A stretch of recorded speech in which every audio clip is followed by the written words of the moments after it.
중국 항저우에서 치러졌던 제19회 아시안 게임이 지난주에 모두 끝이 났습니다. 한국이 놀랍도록 전체 3위로 금메달 42개, 은메달 59개, 그리고 동메달 89개, 총 190개의 메달을 획득했습니다. 정말 대단한 성과입니다.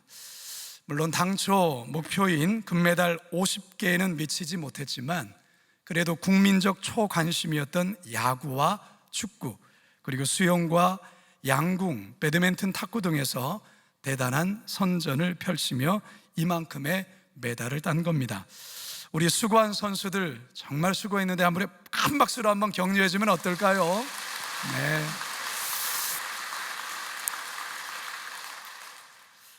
여러분, 메달 중에서 최고로 좋은 메달이 어떤 메달입니까? 예, 당연히 금메달이죠. 선수들이 그 금메달을 따기 위해서 그렇게 피땀 흘리면서 그 수고를 하는 것 아니겠습니까? 자, 그 다음 금메달 다음으로 좋은 메달이 뭡니까? 은메달이죠. 그리고 제일 낮은 메달이요? 동메달입니다. 자, 그렇다면 여러분, 선수들이 이 메달에 대한 행복감, 그 또한 금메달, 은메달, 동메달 순서일까? 미국 코넬대 심리학과 연구팀이 이에 대해 연구를 했는데요, 23명의 은메달리스트와 18명의 동메달리스트들이 경기 종료 직후 그들의 얼굴 표정을 면밀히 관찰하면서 이들의 감정이 비통에 가까운지 환희에 가까운지를 10점 만점으로 환산했다고 합니다. 동메달을 받은 이들의 행복 점수가 7.1점으로 나왔고요, 은메달을 받은 이들의 행복 점수는 4.8점으로 나왔어요. 은메달을 받은 선수들은 인터뷰에서 거의 뭐뭐 할 뻔했는데 라는 아쉬움에 대한 표현만을 자주 반복한 반면, 동메달을 딴 선수들은 그래도 적어도 이것만큼 이루었다라는 만족감에 대한 표현들을 자주 했다는 것이죠. 분명 은메달이 동메달보다 나은 메달이지만 행복에 대한 정도는 오히려 반대였습니다. 여러분, 무엇을 말하는 걸까요? 행복은 결코 성적순이 아닙니다. 행복은 주어진 상황에서 감사할 때 얻게 되는 마음의 기쁨이라 할 수 있습니다. 자, 그렇다면 여러분께 질문합니다. 여러분은 행복하십니까? 이럴 줄 알았습니다. 큰 소리로 별로 대답을 안 하시는군요. 자, 그러면 질문을 이렇게 한번 바꿔볼게요. 여러분은 현재 감사하십니까? 네, 조금 커졌어요. 이제 2023년도도 2달하고 보름이 남았습니다. 지난 10개월의 삶을 돌아볼 때 여러분은 모든 것이 하나님의 은혜였다, 그렇게 고백할 수 있겠습니까? 그래서 하나님께 감사하다고 고백할 수 있겠습니까? 바라기는 오늘 추수감사주일을 맞아 주시는 이 말씀 속에서 나의 감사의 현주소를 확인해 보시고 감사를 통한 행복을 다시금 회복하시는 저와 여러분 모두가 되기를 간절히 소망합니다. 첫 번째 한번 따라 하겠습니다. 감사하기 힘든 환경에 처한 사람들. 지금은 고인이 되셨지만 한하운이라는 나병 시인이 있었습니다. 그는 1920년 3월 20일 함경남도 함주에서 태어나셨는데요, 1936년 봄 몸 곳곳에 콩알만한 결절이 생기고 궤양이 퍼지더니 결국 나병 확진 판정을 받게 됩니다. 그때 그의 나이 17살이었어요.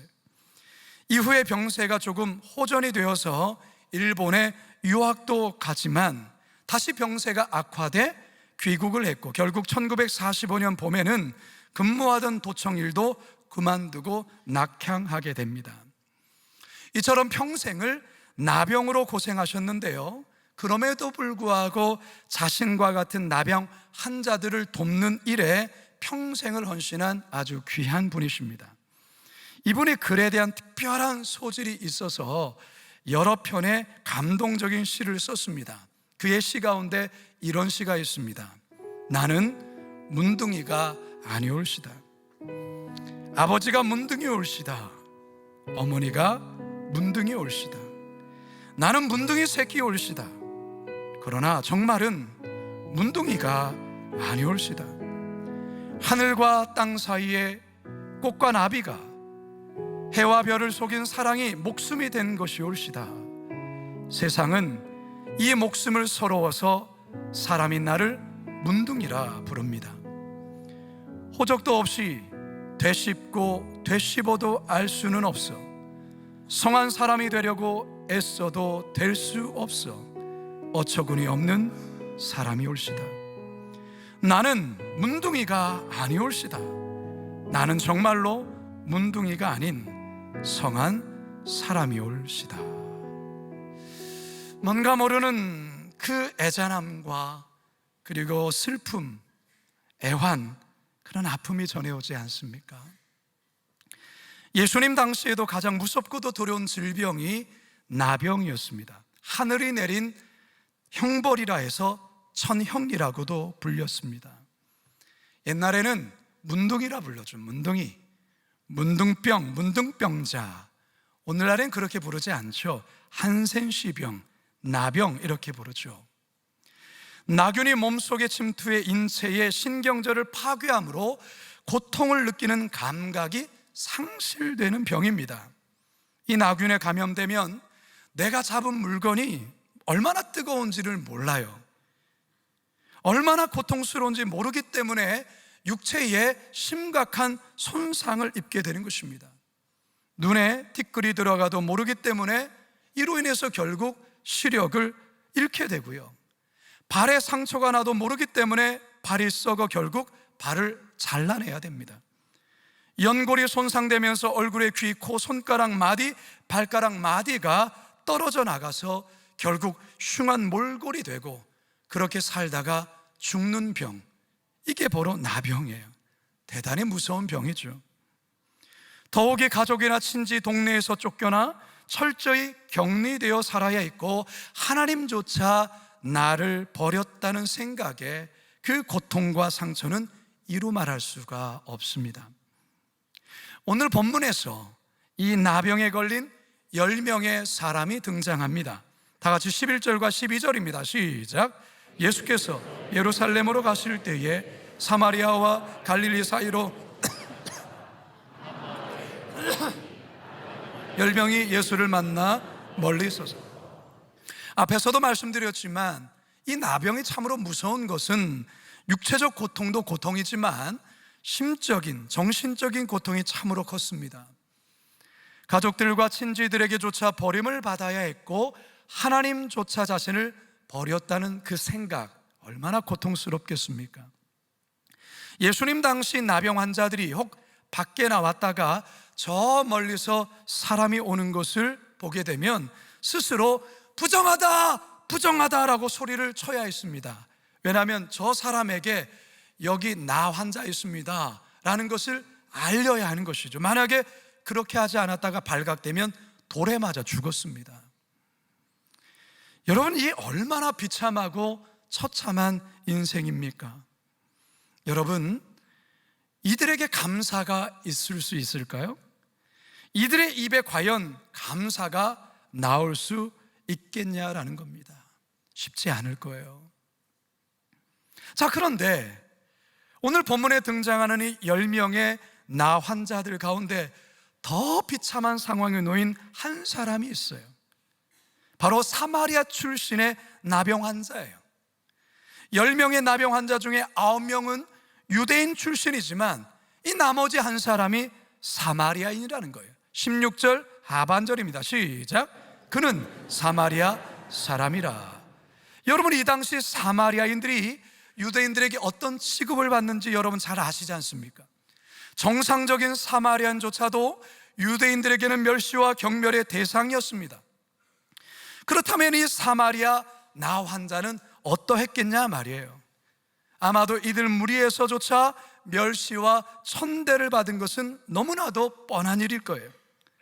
여러분이 얼마나 기가 막힌 운명입니까? 나병에 걸린 것만도 억울하고 비참한데 사마리아인이라는 이유 때문에 또다시 멸시를 받아야 된다는 이 사람의 상황이 어떠하냐라는 것이죠. 이 사마리아인 나병 환자에게 감사라는 게 있을 수 있겠습니까? 앞에서 소개해드렸던 한하운 나병 시인이 이런 시를 또 하나를 썼어요. 전라도길 소록도 가는 길, 가도 가도 붉은 황토길, 숨막히는 더위뿐이더라.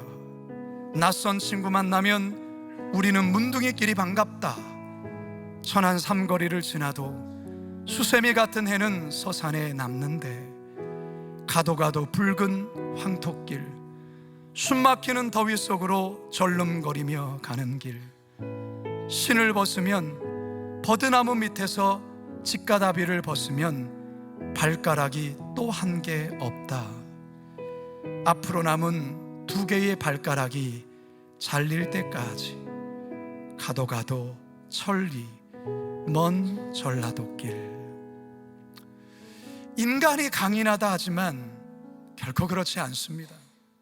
지속적인 고난이나 열악한 환경, 극심한 시련에 처하게 되면 감사는 사라지고 대신에 불평과 원망이 그 생각과 마음과 그 언어를 채우게 됩니다.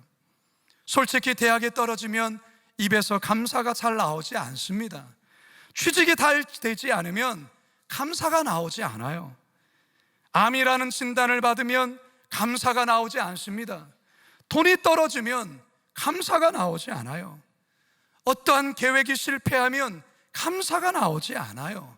이게 우리의 솔직한 모습 아니겠습니까?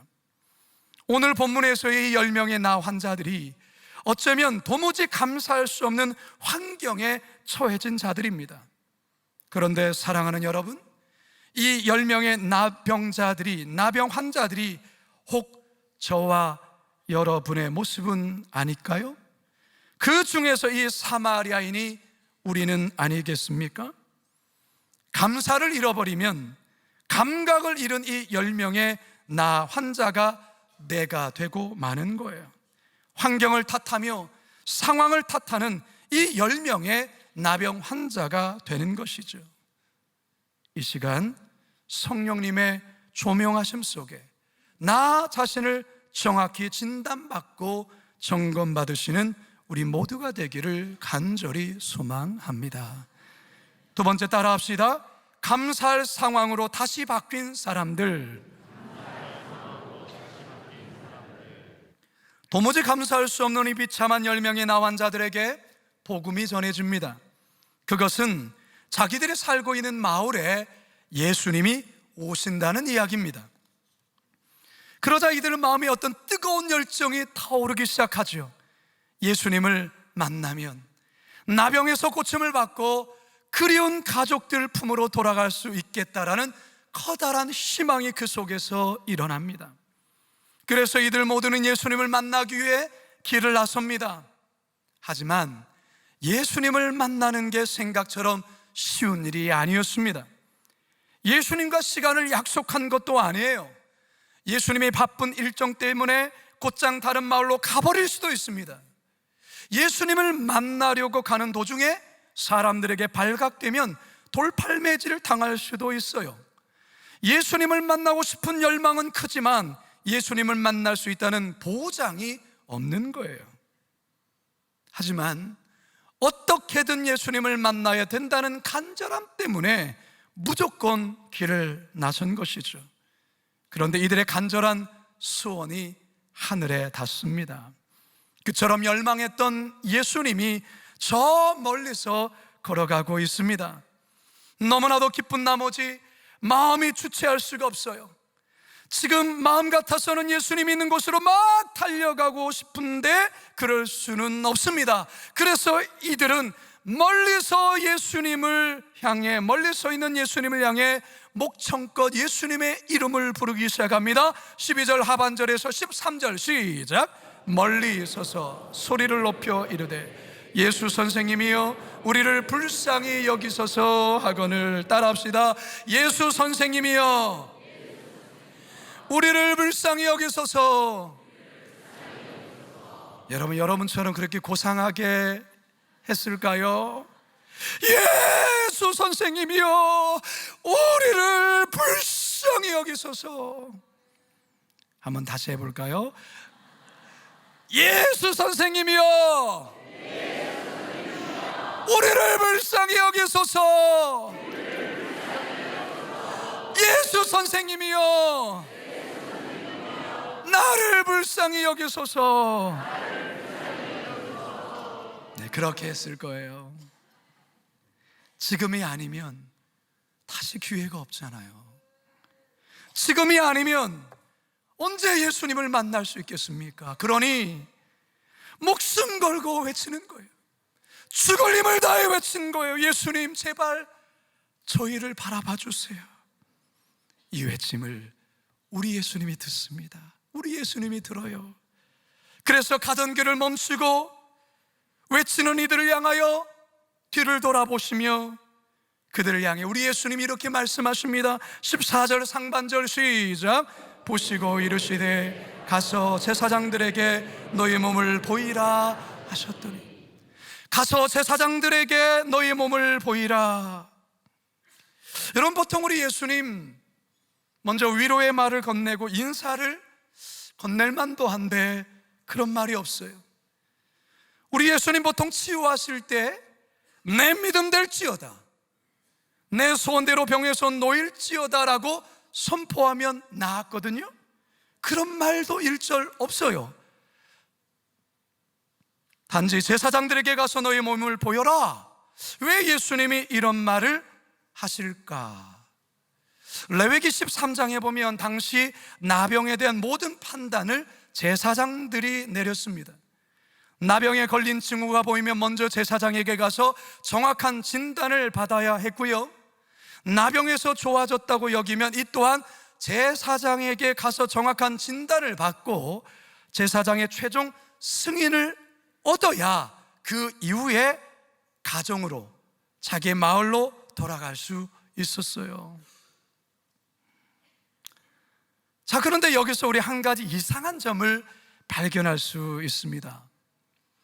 좀 전에 말씀드렸을 때 우리 예수님 보통 선포하시면 즉시로 낫는 그런 일이 있는데, 여러분이 10명의 나 환자들이 지금 고침을 받았습니까? 아니에요. 고침을 받지 않은 상태에서 제사장에게로 가서 내 몸을 보이라고 하니까 그냥 제사장이 있는 곳으로 가는 거예요. 지금 이들은 여전히 나병 환자의 상태로 제사장이 있는 곳으로 가고 있는 거예요. 예수님께서 깨끗이 치유해 주신 회복된 상태에서 제사장에게로 가는 게 아니라 나병 그 상태의 모습으로 예수님의 말씀에 순종해서 걸어가고 있는 거예요. 여러분, 이거 쉬운 일 아닙니다. 좀 전에 말씀드렸잖아요. 가다가 사람 만나면 자칫 돌 맞을 수 있다니까요.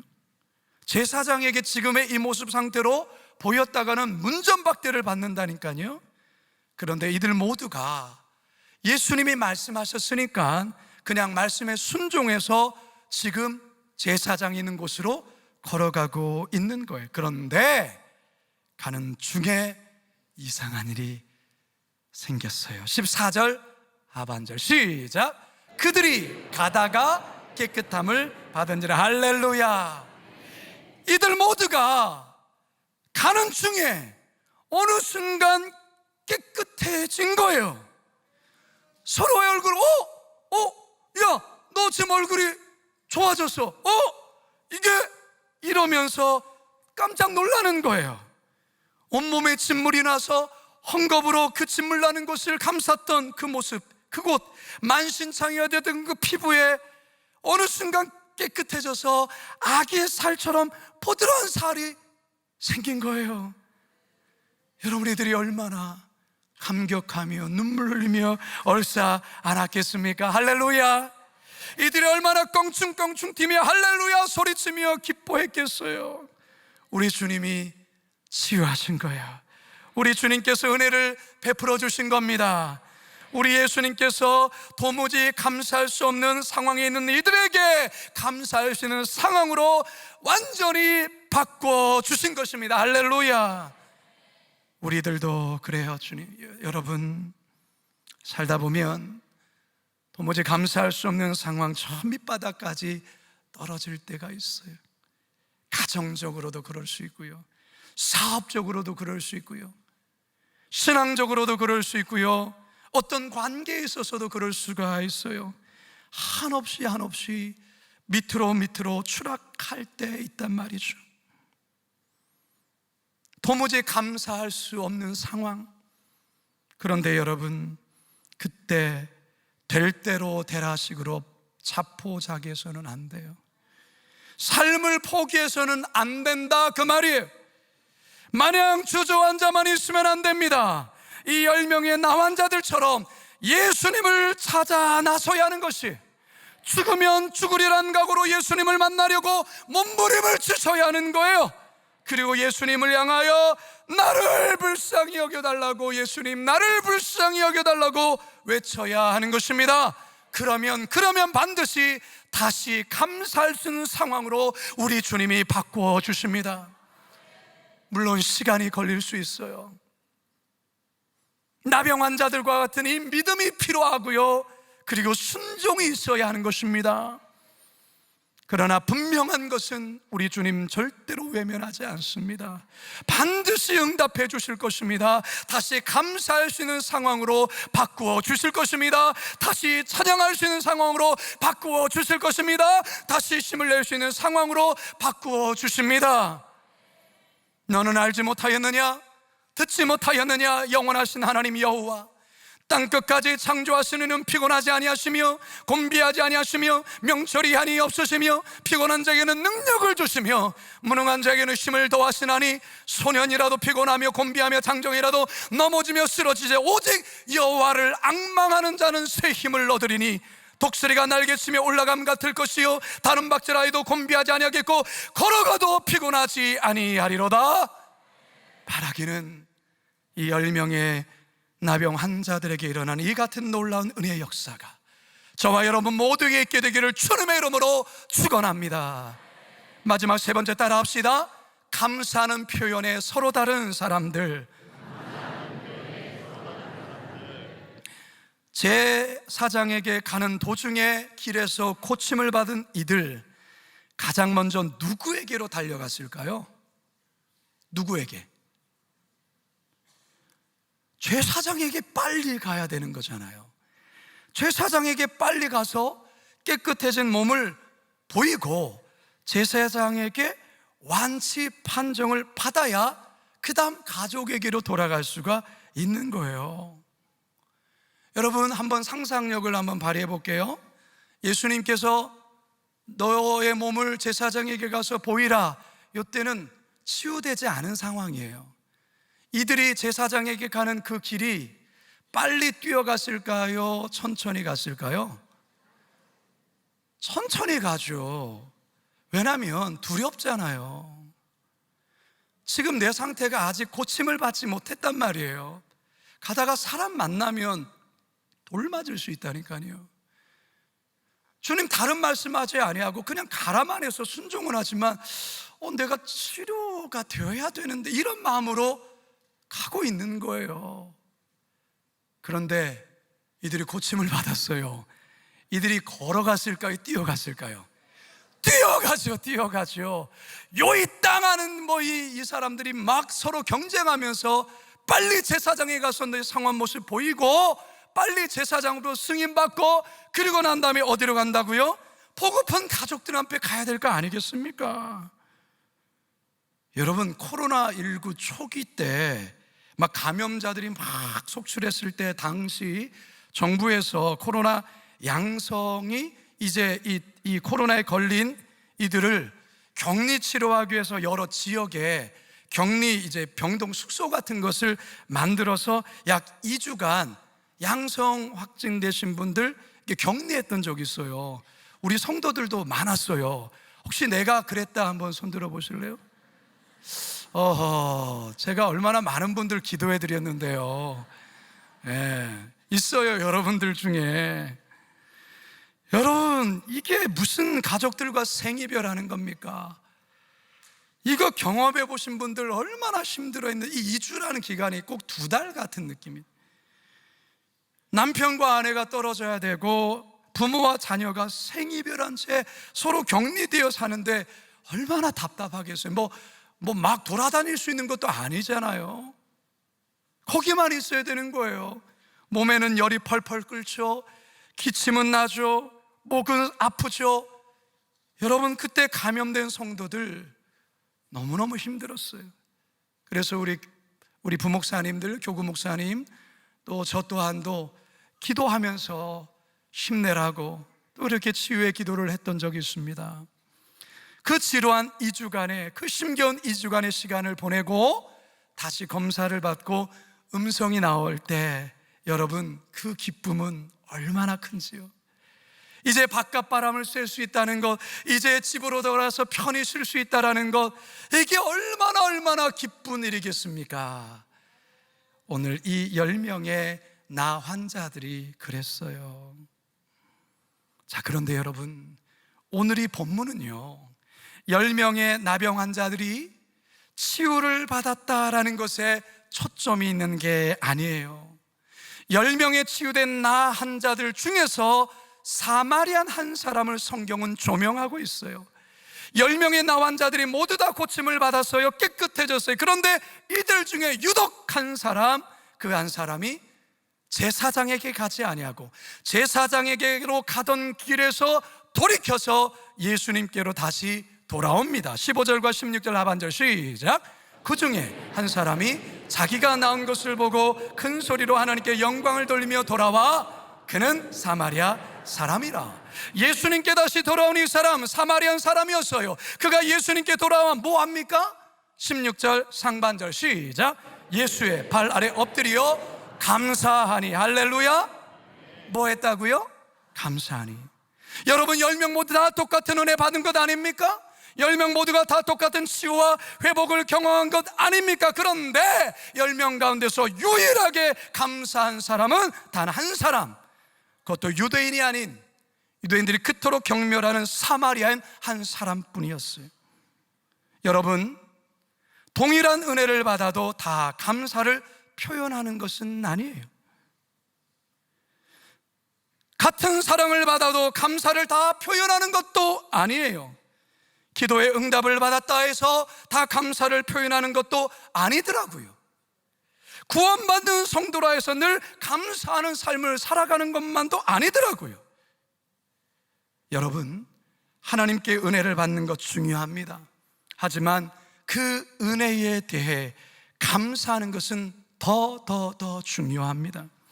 많은 성도들이 은혜 받기를 갈망하죠. 기도의 응답 받기를 소망합니다. 치유를 경험하기를 원하고 축복 받기를 원합니다. 그런데 막상 그 은혜가 주어졌을 때, 응답이 주어졌을 때 그 은혜와 응답에 도취되어서 감사하는 것을 망각해버리는 성도들 있습니다. 그저 받은 은혜에 너무 도취된 것이죠. 그리고 시간이 지나면 어떻게 변하는지 아십니까? 당연하게 여기네. 당연하게 감사를 망각한 거예요. 이게 바로 9명의 치유받은 유대인 나병 환자들의 모습입니다. 사랑하는 성도 여러분, 은혜를 받았다면 감사할 수 있어야 합니다. 은혜를 받았다면 감사를 표현하셔야 됩니다. 그게 마땅한 것입니다. 그런데 오직 한 사람, 전시받고 멸시받았던 사마리안 나병 환자만이 그랬습니다. 감사를 표현한, 예수님께 돌아와서 감사를 표현한 이 사마리아인, 그를 향한 예수님의 더 크고 놀라운 축복이 이제 더해집니다. 19절 시작. 그에게 이르시되 일어나가라, 내 믿음이 너를 구원하였느니라 하시더라. 일어나가라, 내 믿음이 너를 구원하였느니라. 사마리아인에게 육신의 병의 고침뿐만 아니라 영원의 병 고침 구원에 대한 예수님의 선언이에요. 하나님의 백성됨에 대한 선언이에요. 하나님의 자녀됨에 대한 선언이라는 것이죠. 사랑하는 성도 여러분, 하나님은 감사하는 자에게, 감사를 표현하는 자에게 더 많은 감사할 수 있는 역사를 행하십니다. 감사가 또 다른 감사를 낳게 되는 것이죠. 아프리카 케냐 나이로비 지역에 시나의 슬럼이라는 동네가 있어요. 쓰레기 마을이에요. 쓰레기 마을.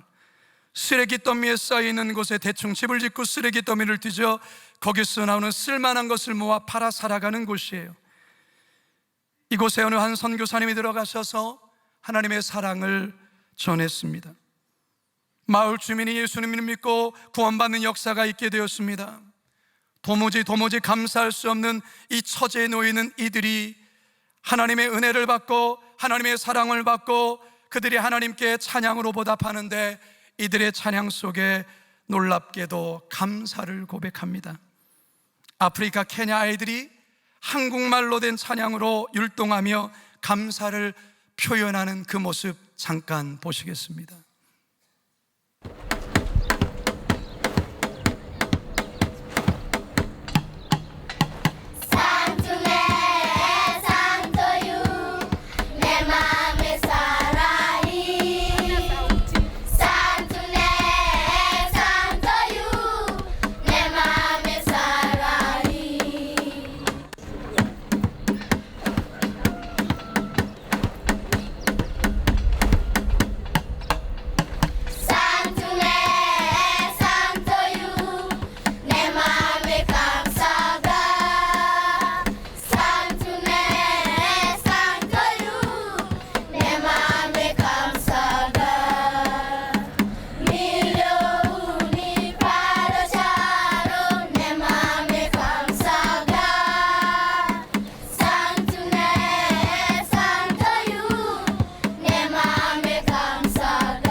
저는 이 영상을 보고 많이 부끄러웠습니다.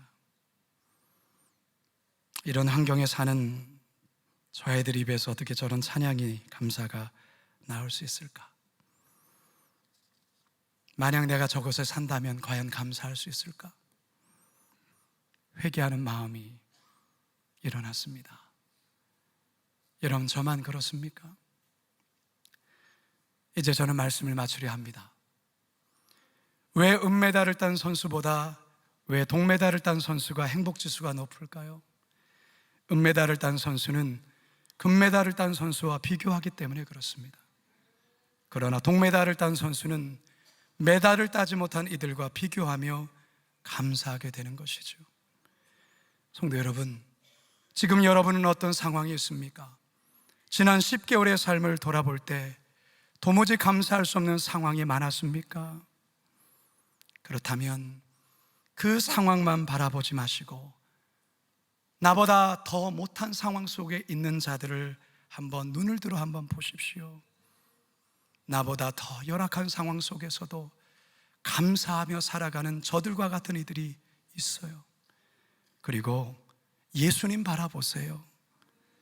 예수님 앞에 나오실 수 있기 바랍니다.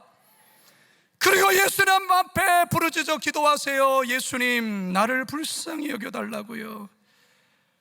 그럴 때 다시금 감사할 수 있는 상황으로 우리 주님 변화시켜 주실 것입니다. 반대로 여러분, 지난 10개월 삶에 감사할 은혜가 많으셨습니까? 그렇다면 은혜만 도취되지 마시고 그 은혜에 대해서 감사를 표현하세요.